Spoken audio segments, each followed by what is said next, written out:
एक छोटे बच्चों की बात हुई, लेकिन क्या जो थोड़े बड़े बच्चे भी हैं, जो 10 साल से ऊपर की उम्र के हैं, जो सिंसियर हैं, जो इस ऑनलाइन लर्निंग को समझते हैं, लेकिन जैसा हमारा इस समय पूरा एक ढांचा है, क्या हम ये माने कि बच्चों के जो 2 साल हैं वो किसी भी लेवल पे पढ़ाई कर रहे हो, लेकिन ऑनलाइन अभी हम हमारा ना तो सिस्टम उस तरीके से बना हुआ है, ना मॉड्यूल्स हमारे पास वैसे हैं, ना बच्चों की प्रिपरेशन वैसी है कि हम उनको वो एक्सपीरियंस दे पाए जो स्कूल में, कॉलेज में, फिजिकल एजुकेशन में सीधे मतलब डायरेक्ट एक इंस्टीट्यूशन में जाके मिलता है।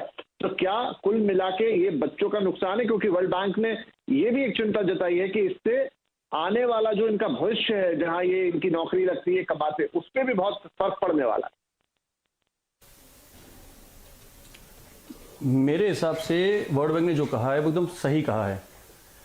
मुझे लगता है कि अब ये एक नया नॉर्मल है। जैसे हमारे यहाँ सर्दी होती है तो हम ज़्यादा कपड़े पहनते हैं, गर्मी होती है तो हम कम कपड़े पहनते हैं, बारिश में हम छाते का प्रयोग करते हैं। ठीक वैसे ही जब भी कोरोना की लहर आएगी या जब भी कोरोना होगा तो हम इसके कुछ प्रोटोकॉल्स फॉलो करने पड़ेंगे। वो बच्चे हों, बड़े हों या कोई भी हो, इन सभी लोगों को उस प्रोटोकॉल को फॉलो करना पड़ेगा।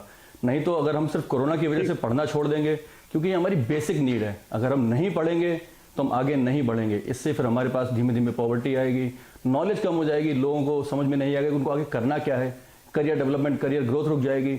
और ये बहुत बेसिक लेवल है, चाहे वो छोटे बच्चे हों 10 साल से कम उम्र के या 10 साल से ज़्यादा उम्र के, इन सब लोगों को पढ़ना बहुत ज़रूरी है। ऑनलाइन आप कितना भी पढ़ाई कर लें, लेकिन आपको वो सोशल डेवलपमेंट नहीं मिलता है जो आपको कॉलेज और स्कूल जाकर मिलता है। शेयरिंग नहीं मिलती है, आप समझ नहीं पाते कि मुझे कैसे इंटरेक्ट करना है लोगों के साथ में, पब्लिक अपीयरेंस कैसे करनी है। तो इन सब बातों का बहुत बहुत बहुत बेनिफिट होता है लाइफ में। लेकिन अगर हम सिर्फ और सिर्फ ये फोकस करेंगे नहीं, ऑनलाइन क्लास अपनी स्टडी को पूरा कर लें और इसके अलावा कुछ ना करें, तो इससे हमारे अंदर कोई बेसिक डेवलपमेंट नहीं होंगे जो बहुत ज़रूरी है। सिर्फ स्टडी मैटर नहीं करती, मैटर करता है उसके साथ साथ उसके होने वाले और बेनिफिट्स। हम लोगों से कैसे इंटरेक्ट करते हैं, कैसे बात करते हैं और वो हमसे कैसे बात कर रहे हैं, ये भी बहुत ज़रूरी है। हम लाइब्रेरी में जाते हैं और लोगों से मिलते हैं, आगे हमें करियर क्या बनाना है, किससे बात करनी, क्या कहना है, ये सब भी हमें सीखने को मिलता है।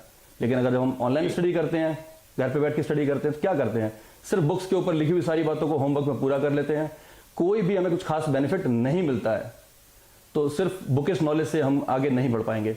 तो स्कूल तो खोलने चाहिए। इसके लिए हमें कैसे करना है कि इसको कैसे इंप्लीमेंट करें। कोरोना जी, तो मैं एक छोटा सा ब्रेक लेता हूं नितिन साहब यहाँ पे, और ब्रेक के बाद हम यही बात करेंगे कि अब अगर खोलना चाहिए तो उसके लिए क्या एक फ्रेमवर्क होना चाहिए, किस तरह के माता पिता के मन में भी वो विश्वास हो कि ठीक है बच्चा स्कूल जा रहा है तो कोई प्रॉब्लम नहीं है। नहीं तो सबसे बड़ी आशंका तो वही है, कोई माता पिता भी नहीं चाह रहा कि उसके बच्चे की पढ़ाई का नुकसान हो। लेकिन जब पढ़ाई और स्वास्थ्य में बात आती है तो अधिकतर माता पिता स्वाभाविक तौर पर पहले स्वास्थ्य को चुनते हैं। तो एक छोटा ब्रेक लेते हैं, ब्रेक के बाद इस बड़े प्रश्न का जवाब ढूंढने की कोशिश हो।